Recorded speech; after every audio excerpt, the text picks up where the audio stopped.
ಒಂದು ಜವಾಬ್ದಾರಿತ ರಾಜ್ಯ ಸರ್ಕಾರ ಯುವಕರ ಬದುಕನ್ನ ಕಟ್ಟಿಕೊಡ್ಬೇಕು, ಅವರ ಭವಿಷ್ಯದ ಜೊತೆ ಚೆಲ್ಲಾಟ ಆಡ್ತಾ ಇದೆ ಅಂತ ಹೇಳಿದ್ರೆ ಈ ಸರ್ಕಾರಕ್ಕೆ ಕಿವಿ ಇಡ್ತಕ್ಕಂಥ ಕೆಲಸ, ಕೆಪಿಎಸ್ಸಿಗೆ ಕಿವಿ ಇಡ್ತಕ್ಕಂಥ ಕೆಲಸ ಮಾಡಲೇಬೇಕಾಗಿದೆ. ಅದು ನಿಮ್ಮೆಲ್ಲರ ಕರ್ತವ್ಯ. ಹಾಗಾಗಿ ನಾನು ಕೂಡ ಇವತ್ತು ನಿಮ್ಮ ಹೋರಾಟಕ್ಕೆ ನಾನು ಕೂಡ ಇವತ್ತು ಭಾಗವಹಿಸಿದ್ದೇನೆ.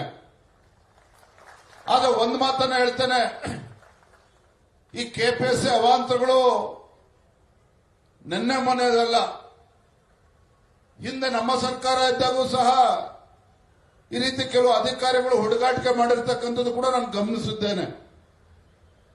PSI ಪರೀಕ್ಷೆನಲ್ಲಿ ಯಾವ ರೀತಿ ಹುಡುಗಾಟಿಕೆ ಮಾಡಿದ್ದಾರೆ, ಯಾವ ರೀತಿ ಅನ್ಯಾಯಗಳು ಇವತ್ತು ಆಗ್ತಾ ಇದೆ ನೋಡಿ. ಒಂದು ಕಡೆ ಪಾಪ ನೀವು ಪರಿಶ್ರಮವನ್ನು ಹಾಕ್ತೀರಿ, ಶ್ರಮವನ್ನು ಹಾಕ್ತೀರಿ, ಮತ್ತೊಂದು ಕಡೆ ಇವರ KPS ಇಂದ ಲೋಪಗಳು, ಭಾಷಾಂತರ ದೋಷಗಳು ಇರ್ಬೋದು,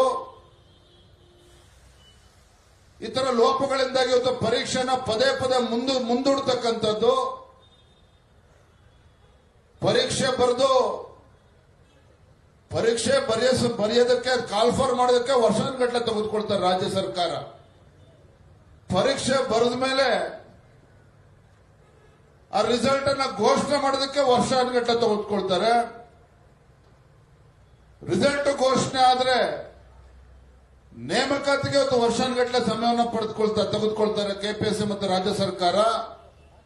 ಇದರ ಪರಿಣಾಮ ಏನಪ್ಪಾ ಅಂತ ಹೇಳಿದ್ರೆ ಅನೇಕ ವಿದ್ಯಾರ್ಥಿಗಳ ದೊಡ್ಡ ಕಳವಳ ಏನಪ್ಪಾ ಅಂತ ಹೇಳಿದ್ರೆ ಅವರ ಏಜ್ ಬಾರ್ ಕೂಡ ಆಗ್ತಕ್ಕಂಥದ್ದು.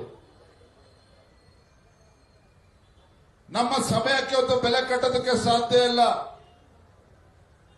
ನೀವು ಕಷ್ಟಪಟ್ಟು ಓದ್ತೀರಿ, ನೀವು ಕಷ್ಟಪಟ್ಟು ಬೇರೆ ಯಾವುದೇ ಅವಕಾಶಗಳು ಬಂದರೂ ಕೂಡ, ನೌಕರಿಗಳ ಅವಕಾಶ ಬಂದರೂ ಸಹ ಅದನ್ನ ಇಟ್ಬಿಟ್ಟು ಇವತ್ತು ನಾನು ಕೆಪಿಎಸ್ಸಿಲೇ ಪರೀಕ್ಷೆ ಬರೀಬೇಕು, ನಾನು KS ಮಾಡಬೇಕು, ಮತ್ತೊಂದು ಮಾಡಬೇಕು ಅಂತೇಳಿ ಕನಸನ್ನ ಇಟ್ಕೊಂಡು ತಾವೇನು ತಮ್ಮ ಜೀವನವನ್ನು ರೂಪಿಸ್ಕೊಳ್ತಕ್ಕಂಥ ಪ್ರಯತ್ನ ಮಾಡ್ತಾ ಇದ್ದೀರಿ. ಯಾವ ಕೆಪಿಎಸ್ಸಿ ಇವತ್ತು ನಿಮ್ಮ ಭವಿಷ್ಯನ ರೂಪಿಸಬೇಕು, ಆ ಕೆಪಿಎಸ್ಸಿ ಇವತ್ತು ಅನ್ಯಾಯ ಆಗ್ತಾ ಇರ್ತಕ್ಕಂಥದ್ದು ನಿಜವಾಗ್ಲೂ ಕೂಡ ಅದು ದುರಂತ. ಇವತ್ತು ಈ ಹೋರಾಟದ ಆಯೋಜಕರಿಗೆ, ಯುವಕರಿಗೆ, ನಿಮ್ಮೆಲ್ಲರೂ ಕೂಡ ಒಂದು ಕಿವಿ ಮಾತನ್ನ ಹೇಳ್ತೇನೆ. ಇವತ್ತೇನೋ ಬಂದು ಹೋರಾಟ ಮಾಡಿದಿರಿ, ನಾಳೆ ಪತ್ರಿಕೆಗಳಲ್ಲಿ, ದೃಶ್ಯ ಮಾಧ್ಯಮಗಳಲ್ಲಿ, ಮುಖಪುಟದಲ್ಲಿ ಬರ್ತದೆ, ಅಷ್ಟಕ್ಕೆ ನಿಮ್ಮ ಹೋರಾಟಕ್ಕೆ ಜಯ ಸಿಗ್ತದೆ ಅನ್ನುವ ಭ್ರಮೆನಲ್ಲಿ ಏನಾರು ಇದ್ರೆ ಅದನ್ನು ದಯವಿಟ್ಟು ಇಲ್ಲೇ ಅದನ್ನ ಬದಿಗೆ ಇಟ್ಬಿಡಿ. ಪತ್ರಿಕೆಯಲ್ಲಿ ಬಂದ ತಕ್ಷಣ ನಿಮಗೆ ನ್ಯಾಯ ಸಿಗ್ತದೆ ಅಂತಕ್ಕಂಥ ಭ್ರಮೆನಲ್ಲಿ ನೀವು ಯಾರು ಕೂಡ ಇರಬೇಡಿ. ಯಾಕೆ ಅಂತಂದ್ರೆ ಕೆಪಿಎಸ್ಸಿಗಳ ಅವಾಂತರವನ್ನು ನೋಡ್ತಾ ಇದ್ರೆ ಈ ಕೆಪಿಎಸ್ಸಿಗೆ ಹೃದಯ ಇದೆಯೋ ಇಲ್ವೋ ಅಂತಕ್ಕಂಥ ಅನುಮಾನ ನನಗೂ ಕೂಡ ಕಾಡ್ತಾ ಇದೆ.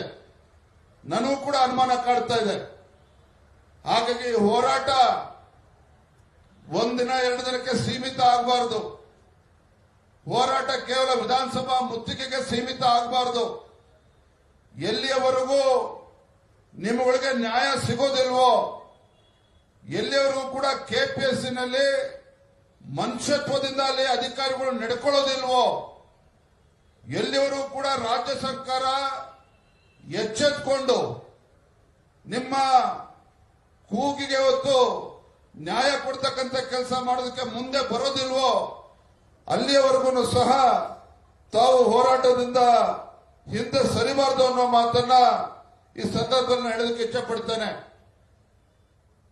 ಕಳೆದ ಹಲವು ವರ್ಷಗಳಿಂದ ನಿರಂತರವಾಗಿ ಕೆಪಿಎಸ್ ಇಂದ ಏನು ಡಿಲೇಗಳು ಆಗ್ತಾ ಬಂದಿದೆ, ಸಮಯ ವ್ಯರ್ಥ ಏನಾಗಿದೆ. ಅನೇಕ ಜನ ಪಾಪ ವಿದ್ಯಾರ್ಥಿಗಳು ವಯಸ್ಸಿನ ಕಾರಣದಿಂದ ಅವರ ಅರ್ಹತೆಯನ್ನು ಕೂಡ ಕಳೆದುಕೊಂಡಿರ್ತಕ್ಕಂಥ ಅನೇಕ ಉದಾಹರಣೆಗಳಿದ್ದಾವೆ. ಹಾಗಾಗಿ ಇವತ್ತು ನಾನು ರಾಜ್ಯದ ಅಧ್ಯಕ್ಷ, ನಂದು ಕೂಡ ಜವಾಬ್ದಾರಿ ಇದೆ. ಏನಪ್ಪ ವಿಜಯಣ್ಣ ಬಂದ್ರು, ಮೈಕ್ ಕೊಟ್ರು, ಭಾಷಣ ಬಿಗಿದು ಹೋದ್ರು ಅಂತೇಳಿ ನೀವು ಭಾವಿಸಬೇಡಿ. ನನಗೂ ಕೂಡ ಜವಾಬ್ದಾರಿ ಇದೆ. ನಾನೊಬ್ಬ ಶಾಸಕನಾಗಿ, ಅದಕ್ಕಿಂತ ಹೆಚ್ಚಾಗಿ ನಮ್ಮ ಯುವಕ ಮಿತ್ರರಾಗಿ ನಿಮ್ಮ ಹೋರಾಟಕ್ಕೆ ನಾನು ಸದಾ ಬೆಂಬಲವನ್ನು ಕೊಡ್ತೇನೆ. ಬೆಂಬಲದ ಜೊತೆಗೆ ನಿಮಗೆ ನ್ಯಾಯ ಸಿಗ್ತಕ್ಕಂಥ ನಿಟ್ಟಿನಲ್ಲಿ ಸಂಪೂರ್ಣವಾಗಿ ನಾನು ನಿಮ್ಮ ಜೊತೆ ಇರ್ತೇನೆ ಅನ್ನುವ ವಿಶ್ವಾಸವನ್ನು ಸಂದರ್ಭ ಕೊಡೋದಕ್ಕೆ ಇಚ್ಛೆ ಪಡ್ತೇನೆ.